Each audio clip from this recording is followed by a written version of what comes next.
A paz do Senhor Jesus Cristo a todos. Eu sou o Rafael Santos e gostaria de deixar mais uma reflexão aqui no nosso canal no YouTube e estaremos falando hoje sobre as características de um falso profeta ou de um falso mestre. Como identificá-los e quais são as suas características? Nós vamos tomar por base a segunda carta do apóstolo Pedro, no capítulo de número 2. E quando nós meditamos no capítulo aqui de número 2 do livro de segunda Pedro, ele vai nos dar algumas informações sobre os tais.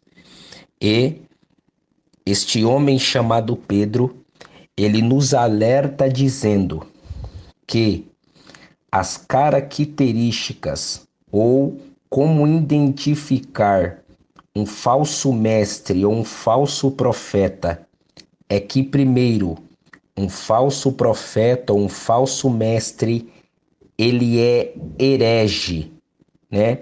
O que é uma pessoa herege? Uma pessoa herege é uma pessoa que vai além daquilo que está escrito nas Escrituras. Uma pessoa que acrescenta e uma pessoa que diminui. Pedro diz ainda que eles vão além daquilo que está escrito. O falso mestre e o falso pastor e o falso profeta, eles distorcem as escrituras, eles são herege, eles distorcem a palavra. Eles colocam o seu achismo, a sua teologia, o seu pensamento, aquilo que eles acham como verdade e impõem como doutrina imposta e que deve ser obedecida pela igreja. Então eles distorcem a palavra. Eles são chamados pelo apóstolo Paulo na carta de Corinto sobre os mascateiros da fé. O apóstolo Pedro continua dizendo que além desses falsos ser herege e distorcer as escrituras, esses falsos mestres e pastores também eles são arrogantes.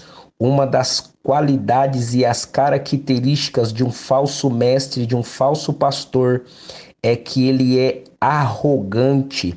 Outra característica que também Pedro nos dá na sua segunda carta, aqui também falando sobre os falsos mestres e falsos profetas, é que o falso mestre, o falso profeta, ele é também arrogante, ele é avarento, ele pastoreia o rebanho de Deus como tendo o rebanho de Deus como uma fonte de renda, como uma fonte de lucro, fazendo do rebanho do Senhor Deus uma fonte de lucro, de empresa. Eles usam da piedade, eles usam da fé para benefício próprio.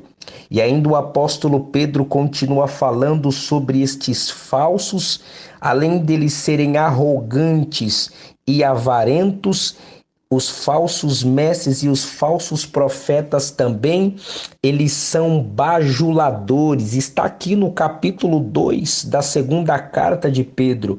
Eles são bajuladores. Eles gostam de bajular e gostam de ser bajulados. E quais são o alvo, segundo o apóstolo Pedro, quais são o alvo desses falsos mestres e desses falsos pastores?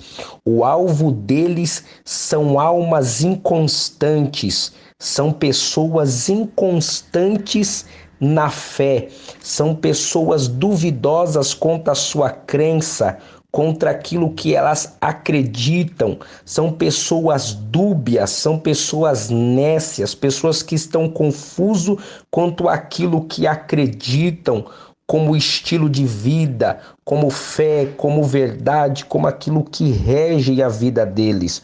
Também o mesmo apóstolo Pedro nos ensina que uma das características também de um falso pastor e de um falso mestre é que ele não apacenta o rebanho de Deus tendo cuidado dele, mas o falso profeta e o falso mestre, ele apacenta o rebanho de Deus por força, não voluntariamente, mas o falso mestre, o falso profeta apacenta o rebanho de Deus ou a igreja por torpe e ganância.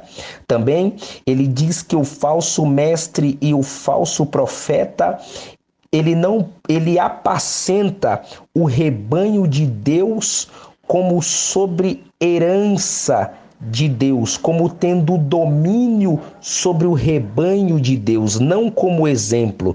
Então, o falso mestre, o falso profeta, ele apacenta o rebanho de Deus como tendo domínio sobre ele, dizendo que o rebanho de Deus, que a igreja é dele, que o povo é dele, que ele apacenta da maneira dele, do jeito dele, da forma dele, que é ele que manda, que é ele que detém o poder. Está escrito aqui 1 Pedro 5, versículo 3, nem como tendo domínio sobre a herança de Deus. Então o falso profeta, o falso pastor e o falso mestre, eles acham que a igreja é deles, que o povo é deles, que o rebanho é deles. Eles não apacentam o rebanho de Deus voluntariamente. Eles não apacentam o rebanho de Deus por amor. Eles não apacentam o rebanho de Deus, como está escrito, de ânimo pronto. O falso mestre, o falso profeta, eles não apacentam o rebanho de Deus como dando exemplo ao rebanho do Senhor. Só que o apóstolo Pedro disse que assim como Deus não poupou o mundo antigo, não poupou Sodoma e Gomorra, não poupou a geração de Noé, não poupou os anjos caídos, também estes, de quem que ele está se referindo? Dos falsos mestres e dos falsos profetas. Ele diz que o dia destes está, aleluia, reservado e guardado para o dia da perdição. Pedro chama esses falsos mestres e falsos profetas de filho da maldição. João, no capítulo 10, ele fala que esse falso mestre, esse falso profeta, ele é ladrão e ele é também mercenário, porque ali em João 10:10, ele não está se referindo ao diabo. Quando ele diz do mercenário, do ladrão, ele está falando do falso mestre, do falso pastor, do falso profeta que vem para roubar, matar e destruir. Ele está falando do mercenário, do falso pastor, né? Então Pedro ainda continua, ele dizendo aqui que estes homens, eles são irracionais, eles prometem liberdade para as pessoas, mas eles mesmos estão presos nas suas concupiscências e desejos. Mas o apóstolo Paulo nos orientou dizendo que estes homens, eles irão de mal a pior, porque eles sempre aprendem, mas nunca chegam ao conhecimento da verdade. João disse: provai os espíritos, porque nem todo aquele que diz Senhor, Senhor, herdará o reino do céu. Como identificar um destes falsos profetas? A Bíblia diz que pela árvore nós conheceremos os seus frutos. Então está aí, amado, uma meditação sobre as características desses homens. Examine as escrituras, não seja enganado, porque já muitos falsos mestres, falsos profetas e falsos cristos em nosso meio. E este seria um dos sinais da vinda do nosso Senhor e Salvador Jesus Cristo. Então fique atento para que você não seja enganado. E como vencer, para a gente concluir, estes tais? Tito disse que convém tapar-lhes a boca destes homens, destes falsos. E como convém tapar-lhe a boca deles? Com as escrituras, com a palavra, ensinando, doutrinando a igreja, expondo o texto bíblico da palavra de Deus com fidelidade, porque a única missão de um verdadeiro pastor, ensinador e pregador da palavra de Deus é somente transmitir para o povo e para a igreja aquilo que o texto está querendo dizer, sem acrescentar e sem diminuir. Então eu te convido, não procure uma igreja próximo da sua casa, procure uma igreja próximo da Bíblia. Deus abençoe.